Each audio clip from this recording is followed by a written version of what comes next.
안녕하십니까. 반갑습니다. 시민사회 수석 황상무입니다.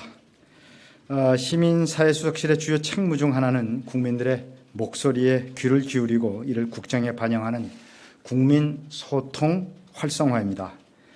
윤석열 정부는 출범 후에 온라인 국민 제안을 통해서 그동안 국민의 목소리를 정책에 반영한 정책화 과제를 발굴하고 국민 참여 토론을 실시해 공론의 장을 마련해 왔습니다.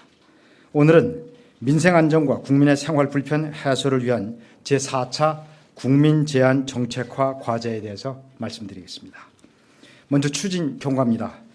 지난 7월부터 대통령실은 2023년 2분기 접수된 13,000여 건의 국민 제안을 전수 점검하고 개별 민원, 단순 건의 등을 제외한 300여 건의 정책화 후보 과제를 1차로 발굴했습니다.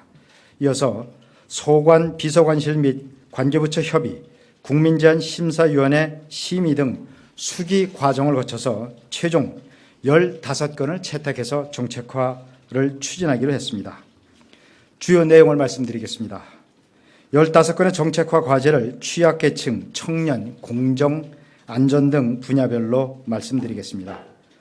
먼저 취약계층과 자영업자의 민생 안정에 힘쓰겠습니다. 구체적 내용으로 취약계층이 사용하는 동절기 에너지 바우처의 사용 기한을 한 달 연장하겠습니다. 올 초 지원 금액을 2배 상향한 데 이어 꽃샘추위까지 따뜻하게 보내실 수 있도록 지원 기간을 확대하겠습니다. 기관별로 산재된 자영업자 고용보험에 대한 통합 안내 서비스를 마련해서 자영업자들이 보다 편리하게 고용보험에 가입하도록 지원하겠습니다. 또 위변조 신분증 등으로 술, 담배를 구매한 청소년에 대한 선도 보호 역할을 강화하겠습니다. 청소년을 성년으로 오인하고 술, 담배를 판매 처벌받는 억울한 자영업자가 많이 생기지 않도록 하겠습니다. 농지가 아닌 임야에서 양봉업을 하는 농가도 농업 경영체 등록을 할 수 있도록 제도화해서 양봉업자의 정부 지원 사각지대를 해소하겠습니다. 두 번째로 청년층의 취업과 창업 부담을 줄이고 불공정한 제도와 관행도 바꿔나가겠습니다. 기업 채용 시 3개월 내 경력증명서를 요구하는 불합리한 관행을 개선해서 구직자의 서류 준비 부담을 완화하겠습니다. 국민 내일 배움 카드의 원격 교육 콘텐츠를 늘려서 취업 준비생이 언제 어디서나 양질의 직업 훈련을 받을 수 있도록 하겠습니다. 지방자치단체가 중소기업 육성자금을 지원할 때 신용과 거래 실적이 상대적으로 부족할 수밖에 없는 청년기업을 우대해서 지원토록 하겠습니다.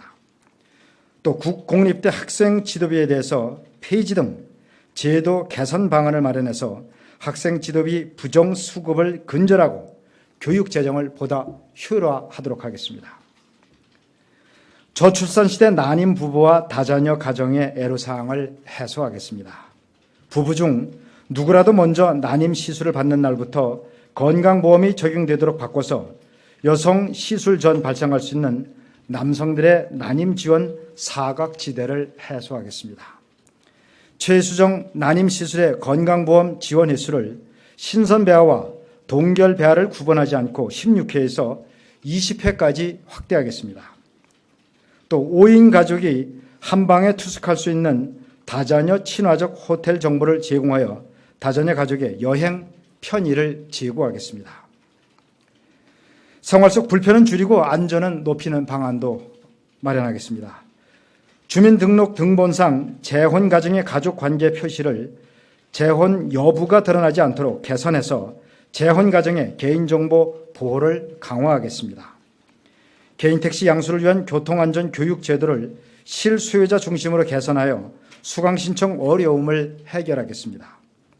잘못 납부한 주정차 위반 과태료의 통지 반환 절차를 법제화해서 주민들이 손쉽게 환급금을 돌려받을 수 있도록 하겠습니다. 음향 발생장치 설치가 의무화되기 이전 제작된 전기차에 대해서 음향 발생장치 설치를 활성화해서 무소음 전기차로 인한 교통사고를 예방하도록 하겠습니다.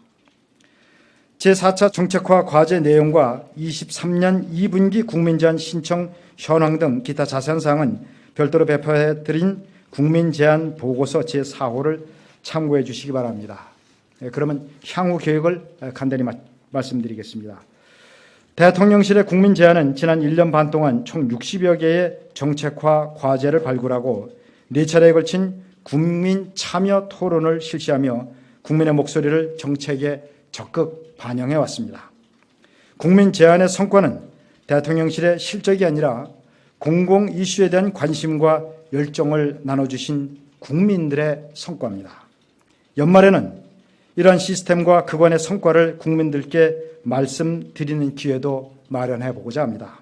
앞으로 대통령실 국민 제안이 국민의 목소리에 더욱 귀 기울이는 플랫폼으로 거듭날 수 있도록 노력하겠습니다. 감사합니다.